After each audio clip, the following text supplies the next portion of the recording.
मंडळी नमस्कार. सध्या उन्हाची तीव्रता वाढायला लागली आणि वाढत्या उन्हामध्ये कलिंगड बाजारामध्ये चांगलं भाव खात आहे. माझ्या हातामध्ये जी कलिंगड आहे हे कलिंगड मंडळी 4 ते 5 किलोच्या पुढे त्या ठिकाणी वजन देते. भलं मोठं कलिंगड या ठिकाणी आहे. बार्शी तालुक्यातील संजय घोडके नावाचे शेतकरी, मालेगाव गाव आहे, त्या मालेगावातील संजय घोडके नावाचे शेतकरी त्यांच्या शेतामध्ये आपण सध्या बसलेलो आहे. त्यांना त्या ठिकाणी नामदेव केंद्र म्हणून शेती तज्ज्ञांनी मार्गदर्शन केलं आहे आणि संजय घोडके साहेबांनी त्या ठिकाणी चांगलं माल फुलवला आहे. एका बाजूला व्यापारीही त्या ठिकाणी आहे, व्यापाऱ्यांनी फेरफटका मारला आणि त्यांनीसुद्धा कलिंगडला चांगलं 20 रुपयाच्या पुढे 23-24 रुपयापर्यंत दर मिळेल असं सांगितलं आहे. आणि या 1 एकराच्या प्लॉटमध्ये जवळपास 20 टन कलिंगडचा माल निघेल आणि ह्या मालाला दर चांगला असल्यामुळे संजय घोडके 1 एकरामध्ये लाखो रुपयाचं उत्पन्न त्या ठिकाणी घेणार आहेत. वास्तविक पाहायला गेलं हा बार्शी भाग आणि हा मालेगाव भाग हा ज्वारीचा पट्टा म्हणून ओळखला जातो. संजय घोडकेंची शेती जर आपण बघितली, शेतामध्ये येताना अनेक दगडधोंडे, खडकाळ वगैरे जमीन त्या ठिकाणी लागली. अशा जमिनीमध्ये कलिंगड उत्पादन यांनी घेतलं आहे. जमीन काळीभोर आहे पण इथे पाण्याची कमतरता आहे. हा जो पट्टा आहे ह्या पट्ट्यामध्ये पाणी थोडं कमी आहे, पण अशाही याच्यामध्ये घोडके साहेबांनी धाडस केलं. नामदेव केंद्रे साहेबांनी त्यांना सहकार्य केलं आणि सहकार्य केल्यामुळे त्या ठिकाणी असं कलिंगड त्यांच्या शेतामध्ये घोडके साहेबांच्या फुललं आहे. आणि हे कलिंगड आता हार्वेस्टिंगला आले. या 1 एकर शेतीमधून यांना 6 ते 7 लाखाचं उत्पन्न मिळते. 60 दिवसामध्ये 6 लाख उत्पन्न कदाचित कुठल्याही शेतीमध्ये मिळत नाही, पण कलिंगडमध्ये किमया घोडके साहेबांनी करून दाखवली. त्यांना नामदेव केंद्रे साहेबांनी सहकार्य केले. नेमकं कलिंगड शेतीमध्ये कुठल्या अडचणी असतात, कलिंगड शेतीमध्ये व्यापाऱ्यांना काय बघून त्या ठिकाणी व्यापारी माल घेतात आणि कलिंगड शेतीमध्ये शेतीतज्ञ मंडळी कसं सहकार्य करतात, कसं मार्गदर्शन करतात, ही सगळी माहिती आपण या मंडळींकडनं जाणून घेत आहोत. घोडके साहेब नमस्कार. नमस्कार. किती प्लॉट आहे सगळा हा तुमचा? 1 एकर आहे. कधीची लागवड आहे? 13/12/2025 म्हणजे डिसेंबर महिन्यात. हां, डिसेंबर मध्ये. आता हार्वेस्टिंगला आलाय माल. हां, आला. किती दिवस झाले? आज 60 दिवस झाले. 60 दिवस पूर्ण आले. हां, कसं आता व्यापारी पण आपल्या सोबत बसले, कसा माल मागितला, आता कसं रेट मागताय काय? ते 20च्या पुन्हा मागतायत. 20च्या पुन्हा. किती माल निघाला 1 एकरात? एकरात 20 टन माल निघेल. बरोबर. इथं आजूबाजूला काय काय शेती, मुख्य पिकं काय काय इथं? ज्वारी, गहू. ज्वारी, गहू. कलिंगड किती पहिल्यांदा लावले? हां, पहिल्या वेळेस लावले. कसं सुचलं तुम्हाला कलिंगड लावायचं? ज्वारी, गहू, पाणी कमी इकडं? केलं धाडस पहिल्यांदा. साहेबांची कशी ओळख झाली? साहेबाची अशीच फोनवर ओळख झाली. बर. लावलं तुम्ही, लावताना धाडस झालं का? झाले. आजूबाजू ज्वारी पिकवणार म्हणत असेल काय हे करताय, कशाला हे फंद्यात पडताय वगैरे काय म्हणले? करून बघू म्हणलं एवढ्या वेळेस. बर. मल्चिंग टाकताना ही धाडस झालं का? घरच्यांनी साथ दिली का? दिले की. येईल असं वाटलं होतं तुम्हाला एवढं उत्पन्न येईल म्हणूनच केलं. आणि पण गॅरंटी होती का? असं होती की. म्हणजे मनात विश्वास असल्यामुळे तुम्ही उतरला कलिंगड शेतीमध्ये. हो हो. आता हे उत्पन्न एवढं सगळं प्रत्येक एका वेलीला 3-4 फळ लागले, 5-6 किलोच्या पुढं माल गेलाय, कसं समाधान आहे का? हां, समाधान आहे. व्यापारी येता एवढे लाखो रुपये आकडे सांगताय वगैरे, कसं म्हणजे विश्वास बसतोय का याच्यावर? आता दिल्यावरच काय होणार आहे. म्हणजे एवढे पैसे होतील असं म्हणताय, पण विश्वास गॅरंटी वाटते का? हां, वाटतंय ना. बरं. तुम्ही आता नमस्कार, तुमचं काय नाव? प्रवीण लोंढे, मोहोळचे व्यापारी. कसा प्लॉट कसा वाटला तुम्हाला? माल चांगला आहे, 1 नंबर माल पिकवले शेतकऱ्याला. तुम्ही कापूनही बघितला वगैरे? हो, कलर चांगला आहे यातून. आता हा जो पट्टा आहे हा सगळा ज्वारीचा पट्टा आहे, माळरानाची सगळी जमीन आहे, हो. खडकाळ भाग आहे. मग इथं तुम्हाला असा प्लॉट बघताना काय वेगळं पण वाटतंय का? काय नाही, ह्यांची क्वालिटी चांगली आहे मालाला आणि चांगला माल पिकवलाय शेतकऱ्यांनी आणि तुमची व्हरायटी पण चांगली. किती निघेल सगळं माल? 25 टनाच्या आसपास निघेल माल यांचा. 1 एकरामध्ये? 1 एकरामध्ये 6,000 रुपये त्यांची. 24 ते 25 टन माल निघेल. साहेब नमस्कार. नमस्कार. आपली ओळख सांगा. मी नामदेव केंद्रे, crystal crop protection Indus seeds या कंपनीचा प्रतिनिधी. म्हणजेच हे कलिंगड जे आहे इंडस सीड्सचं ब्लॅक बॉस नावाचं कलिंगड आहे. तर या भागामध्ये गेले 13 ते 14 वर्षापासून शेतकरी सलग या ब्लॅक बॉस नावाची व्हरायटी लागवड करतात. तर ह्या शेतकऱ्याकडे पहिल्यांदाच ही व्हरायटी लागवड झाली. विशेष करून जे आपण ज्या शेतकऱ्याकडे आलोय तो शेतकरी कलिंगडमध्ये नवीन शेतकरी आहे, पहिल्यांदाच लागवड केली आणि विशेष करून त्यांनी 1 एकरमध्ये 6,000 वेली लावल्या. 6,000 वेली एकदम बरोबर लावल्या. 1 एकर रान होतं त्यांचं आणि हा प्लॉट बघताय तर 60 दिवसाचा प्लॉट झालाय. बरं. आजची परिस्थिती बाजारभाव बघितले तर 23 ते 24 रुपये रेट चालू आहेत आणि शेतकरी 24 रुपयानेच द्यायचे असे म्हणतात. तर जवळजवळ या ठिकाणी 25 टन माल निघेल. आपल्यासोबत व्यापारी पण आहेत, व्यापाऱ्याचं पण म्हणणं आलंय की 25 टन माल निघेल. तर सरासरी 25 टन माल जरी पकडला तर शेतकऱ्याला या 1 एकर कलिंगड पासून 6000 वेलीपासून 6 लाखापर्यंत उत्पादन सहजासहजी येत आहे 60 दिवसामध्ये. 6000 वेली 60 दिवस आणि 6 लाख रुपये. 6 लाख माल सगळं जुळत गेलं. हा, सगळं जुळत गेलं. आणि शेतकरी पण समाधानी आहे आणि माल जे आहे सर्व ए ग्रेडचा म्हणजे चांगल्या क्वालिटीचा माल आहे. सर्वसाधारण आपण जर साईज बघितला तर 2.5-3 किलो पासून ते 6 किलो पर्यंत साईज आहे. कलर चांगले आहे आणि किपिंग क्वालिटी पण चांगली आहे. तर इथं जवळपास आज म्हणजे 2-3 दिवसापासून व्यापारी येऊन बघून जातात. सर्व व्यापाऱ्याला माल पसंत होते. गेले अनेक वर्षापासून इंडस सीड्स ब्लॅक बॉस ही कलिंगड विकते आणि ही व्हरायटी शेतकऱ्याला तर पसंत आहेच परंतु व्यापाऱ्याला पण पसंत आहे. आणि कितीही पुढच्या उष्णतेचा जरी काळ असेल ना तर ऊन चट्टा दिसून येत नाही. आजचा परत प्लॉट बघितला तर एकाही प्लॉटवर म्हणजे फळावर ऊन चट्टा वगैरे नाही आणि योग्य वेळेत प्लॉट हार्वेस्टिंगला आला आणि साईज पण चांगला आला. मग लागवड कशी झाली यांची, कशी झाली? 6000 रोपं बसली कशी, किती थंडीचे दिवस होते. डिसेंबर महिना होता आणि 2 बेड मधला अंतर त्यानं 6 फूट अंतर ठेवलं. 6 बाय 1.25 म्हणजे 1.25 फुटावर 1 रोप अशी लागवड केली आणि हे रोप लावले गेले. रोप लावल्यानंतर थंडीच्या काळामध्ये थोडस सुरुवातीला पिकअप घ्यायला अडचण आली म्हणजे पिकअप घेत नव्हते रोप. त्यानंतर योग्य वेळेत सेटिंग पण झाला, प्लॉट सेटिंग झाला योग्य वेळेत आणि एक समान साईज मध्ये आला. 60 दिवसापर्यंत हार्वेस्टिंगला एक समान साईज मध्ये. सर्वसाधारण आपण छोट्यातला छोटा साईज जरी मोजला तर 2.5 ते 3 किलो पर्यंत फळाचा साईज आहे. मोठ्यातला मोठा 6 किलो पेक्षाही जास्त आहे. आपण बघितलं वेलीला 3-4 फळं लागले. हा, आता वेलीला जे आहे कुठल्या वेलीला 3 पण फळ आहेत, कुठल्या वेलीला 2 पण फळ आहेत. तर आपण सरासरी वेलीचा जर अवरेज पकडलो तर 4 ते 5 किलो अवरेज आपण पकडतो. 4 किलोनं जरी पकडलं तर 24 टन माल होते. बरोबर. 24 ते 25 टन माल आरामात निघते. वेलीला आपण 2 फळं जरी समजा 2.5-3 किलोचे पकडलं तर 5-6 किलो पर्यंत जातोय. यापेक्षा जास्तच माल निघेल. 25 टन जरी चांगला माल निघाला तरी शेतकऱ्याचे बाजारभाव चांगले असल्यामुळे शेतकऱ्यांचे चांगले पैसे होतात. हे म्हणजे एक चांगली गोष्ट आहे. तुम्ही रोपं दिली, बियाणं दिलं, मार्गदर्शन काय केलं का? इतर मार्गदर्शन नाही, शेतकऱ्याने लागवड केल्यानंतर आपण ड्रिपचं त्याला शेड्यूल दिलं. बाकी जे थंडीच्या दिवसामध्ये जे आहे बुरशीनाशकाच्या फवारणी दिल्या आणि त्यानंतर जे हार्वेस्टिंगला प्लॉट यायच्या पुढे थोडासा भुरीचा प्रादुर्भाव होऊ नये म्हणून त्यासाठी पण फवारणी दिल्या आणि त्याला जे फळचा साईज वगैरे होण्यासाठी जे खताचे डोसेस जे आहे त्या हिशोबाने त्याला मी व्हॉट्सअपला पाठवत गेलो. त्या हिशोबाने त्यानं तसा वापर केला आणि चांगला प्लॉट जमला. ब्लॅक बॉक्स आता उन्हाळ्यामध्ये कसं टिकाव धरतंय? ब्लॅक बॉक्स जास्त वाढायला लागलं मग चट्टे वगैरे काय प्रकार? ब्लॅक बॉक्सचं वैशिष्ट्य असं आहे की त्याची किपिंग क्वालिटी म्हणजे जे साल जे आहे सालीला जाड आहे.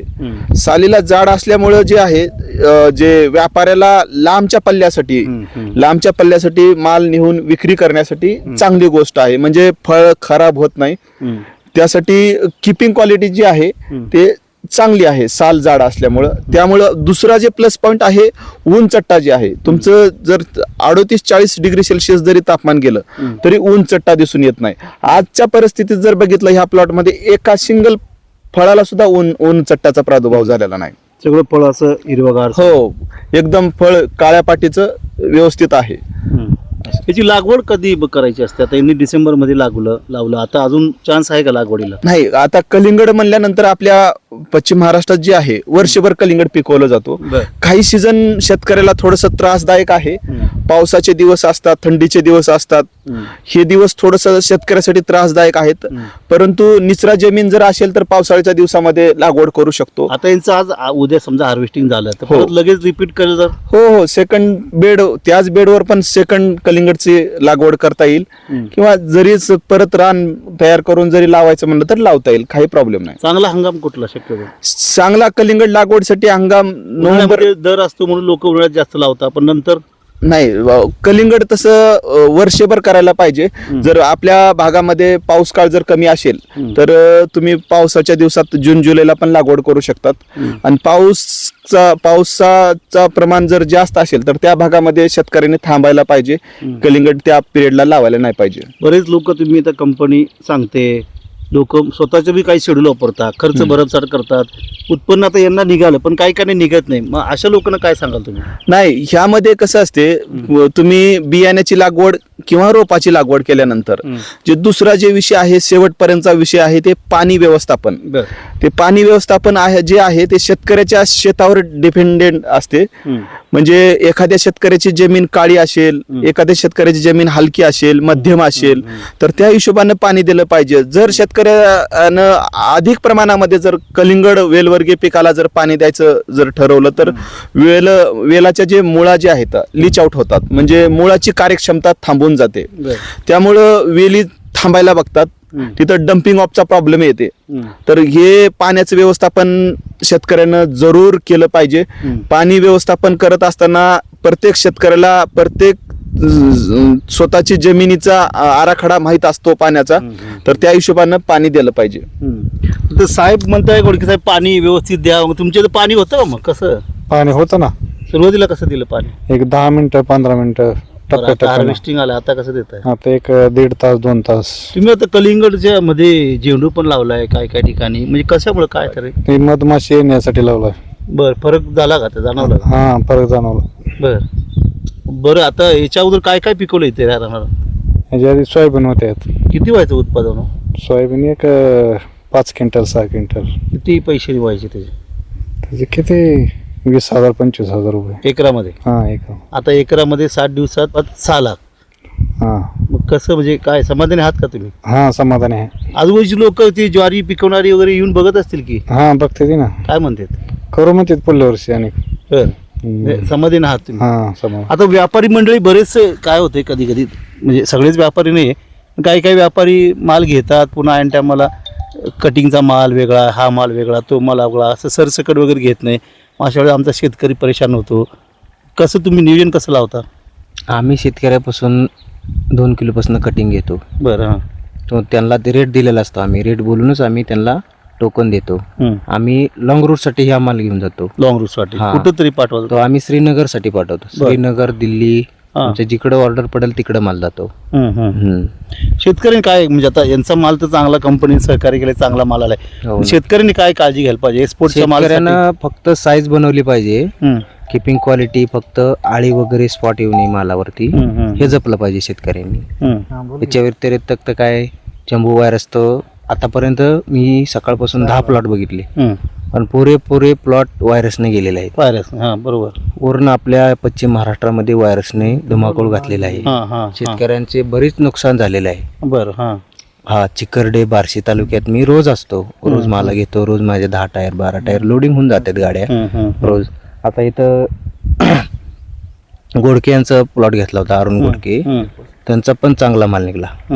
त्यांचा 6,000 रुपयामध्ये 20 टन माल निघला. आपण 22.5 रुपयांनी घेतला होता त्यांचा माल. एक्सपोर्ट पण तुम्ही करतात का? हो, एक्सपोर्टला जातो माझा माल सगळं ऑल इंडिया. एक्सपोर्टला कसं शेतकरी कशी काळजी घ्यायला पाहिजे? शेतकऱ्यांना काय, फक्त आळी जपली पाहिजे. आळीवरती लक्ष केंद्रित केलं पाहिजे शेतकऱ्यांनी.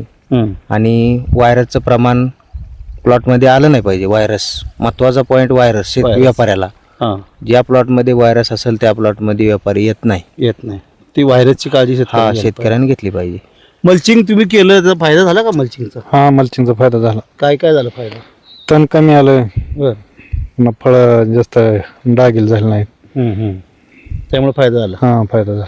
साहेब, आता व्यापारी म्हणताय व्हायरस जर आला नाही तर शेतकऱ्याला पैसे मिळू शकतात, एक्सपोर्ट होऊ शकतं वगैरे. तुम्ही व्हायरससाठी काय सल्ला देता? नाही, व्हायरस कसं, व्हायरसचा प्रादुर्भाव जे आहे ना, सुरुवातीच्या काळात जर शेतकऱ्यानं पांढऱ्या माशीसाठी जर काळजी नाही घेतलं तर व्हायरस येत असते. कारण सुरुवातीला ज्यावेळेस रोपाची लागवड झाली तर त्यावेळेस आपल्याकडे येलो आणि ब्ल्यू कलरचे जे चिकट ट्रॅप सापळे आहेत, तर यामध्ये जवळजवळ आपल्याला 40 ते 50% रस शोषित कीड जे आहे ते कंट्रोल मिळत असते. तर कमीत कमी 1 एकरमध्ये 100+ लावायला पाहिजेत सापळे. तर त्यामध्ये हे असे जर लागवड केली तर सुरुवातीच्या काळामध्ये जे रस शोषित कीड जे आहे ह्या झाडाहून त्या झाडावर जे उडणारी आहे त्याच्यावर थोडस आपल्याला कंट्रोल भेटेल. त्यानंतरचं जे आहे जे सेटिंगचा पिरियड जे आहे रोप लागवडीपासून 20 ते 22 दिवसानंतर सेटिंग चालू होते तोपर्यंत तुम्ही पांढऱ्या माशीसाठी आणि थ्रिप्ससाठी ही फवारणी घेतली पाहिजे आणि आळीसाठी. आणि जे सेटिंगचा पिरियड जे आहे त्या काळामध्ये एकदम सॉफ्ट औषधं फवारले पाहिजेत मधमाशी आकर्षित होण्यासाठी. म्हणता खर्च साहेब किती होत असेल? नाही, कलिंगड पीक पिकवायचं म्हणल्यानंतर जवळजवळ एक 10 ते 12 फवारण्या लागतील सुरुवातीपासून ते शेवटपर्यंत. आणि ड्रिपचे फर्टिलायझर जे शेड्यूल जर बघितला तर जवळजवळ आपल्याला 100 किलो पर्यंत 1 एकरसाठी वॉटर सोल्युबल लागेल. बेसल डोस मध्ये जर विचार करता तर बेसल डोस 400 ते 500 किलो पर्यंत बेसल डोस करायला पाहिजे, परंतु 300 किलो पर्यंत तरी डोस जमतेम झाला पाहिजे. त्याच्यामध्ये NPK प्लस मायक्रोन्यूट्रिएंट सेकंडरी आणि बाकी सिलिकॉन वगैरे मायक्रोरायझा असायला पाहिजे. तर अशा पद्धतीने हे बेसल डोस पाहिजे. खर्च किती आला गोडके साहेबाला? खर्च 1,10,000 पर्यंत आला खर्च सगळा, हा. एवढे सगळे औषध फवारणी ड्रेप हे सगळं. खर्च 1 लाखाच्या आसपास आला आता साहेब. त्याचं कसा 1 लाख रुपये कसा खर्च आला, कारण त्याच्याकडे सुरुवातीला जे ड्रिप सिस्टीम वगैरे असे वगैरे, मल्चिंग आहे, रोपाची संख्या आहे, बाकी खत पाणी व्यवस्थापन हे सगळ्या जे त्याचे कष्ट वगैरे आहे त्यामुळे त्यांच्याकडे 1 लाख रुपयापर्यंत खर्च आला. ब्लॅक बॉक्स सोडून अजून कुठले कुठले वाहन आहे इंडसकडे? इंडसकडे ब्लॅक बॉस नावाची ही जुनी व्हरायटी आहे, आज सुद्धा काही शेतकऱ्याकडे प्रचलित आहे. आणि दुसरी जी व्हरायटी आहे ब्लॅक सुप्रिमो म्हणून आहे. ब्लॅक सुप्रिमो पण असाच आहे, परंतु त्याचा साईज म्हणजे हा फुगीर आहे ते थोडा लंबोळका आहे. तर 2 व्हरायट्या शेतकऱ्यासाठी प्रचलित आहेत. थंडीच्या दिवसामध्ये जे आहे आपण ब्लॅक सुप्रिमो जास्तीत जास्त रिकमेंडेड करतो, कारण कॅप्सूल जास्त पडण्यासाठी असं आहे. आणि जे ब्लॅक बॉस जे आहे ते वर्षभर कुठल्या हंगामामध्ये शेतकरी लागवड करू शकतात ब्लॅक बॉसची असं. तर मंडळी आपण पाहिलं हे घोडके साहेब आणि त्यांना सहकार्य करणारे इंडस कंपनीचे हे नामदेव केंद्रे साहेब. केंद्रे साहेबांनी या ठिकाणी घोडके साहेबांना सहकार्य केलं. या रानामध्ये सोयाबीन पिकवायचे, सोयाबीन मधून त्या ठिकाणी किती 20 ते 25 हजार 20 ते 20 ते 25 हजार एकरामध्ये उत्पन्न काढायचे. किती दिवसामध्ये? 90 दिवसामध्ये सोयाबीनला. म्हणजे 30 दिवस कमी लागले याला. ह्या सोयाबीन पेक्षा कलिंगड परवडलं, कारण 60 दिवसामध्ये 6,000 रुपयामध्ये 6 लाखाच्या आसपास उत्पन्न या ठिकाणी झालंय. जे काही आहे ते वास्तविक दाखवण्याचं काम मंडळी आम्हाला केलंय. कारण आमच्यासोबत व्यापारी पण आहे, स्वतः शेतकरी आहे, आणि ज्या कंपनीचं कलिंगड लावलं त्या कंपनीचे प्रतिनिधी पण या ठिकाणी आहेत. शेतकरी बांधवांना कलिंगड शेतीमध्ये जर चांगलं उत्पन्न मिळवायचं असेल, कमी दिवसामध्ये कमी पाण्यामध्ये चांगलं उत्पन्न घेऊन लखपती व्हायचं असेल, तर असे कलिंगड शेतीचे प्रयोग शेतकऱ्यांनी राबवले केले तर नक्कीच शेतकरी राजा आमचा यशस्वी होऊ शकतो. घोडके साहेबांनी धाडस केलं. आजूबाजूला ज्वारीचा सगळा पट्टा आहे, पाण्याची कमतरता आहे, तरी पण या ठिकाणी धाडस केलं. शेतामध्ये राबले, कुटुंबाचं सहकार्य घेतलं, घाम गाळला आणि घामामधून असं लाल कलिंगड रूपी सोनं कमवलं असं म्हणलं तरी फारसं वावगं ठरणार नाही. कारण की ह्या कलिंगड शेतीमधून घोडके साहेबांना चांगलं उत्पन्न या ठिकाणी मंडळी मिळाले. आमच्या शेतकरी राजाला जर असा एखादा चांगला मार्गदर्शक नामदेव केंद्रे साहेबांसारखा मिळाला आणि असे चांगले व्यापारी जर त्यांना सहकार्य करणारे मिळाले किंवा तुमच्या मालाची गॅरंटी देणारे, तुमचा माल क्वालिटी बाज आहे, आम्ही चांगला घेऊ शकतो, चांगला दर मिळू शकतो असं आश्वासन देणारे काही व्यापारी मंडळी, काही मार्गदर्शक भेटले तर नक्कीच आमचा शेतकरी राजा चांगलं शेतीमध्ये सोनं पिकवू शकतो. आणि लाल सोनं पिकवण्याचं काम घोडके साहेबांनी केलं. मंडळी शेतीविषयक असे नवनवीन व्हिडिओ, अशाच नवनवीन यशोगाथा आपल्याला रोज पाहिजे असतील तर आमच्या चॅनलला सबस्क्राईब करा, जेणेकरून वास्तव असणारा यशोगाथा थेट शेताच्या बांधावरून आपल्याला आमच्या चॅनलमध्ये पाहायला मिळतील. धन्यवाद.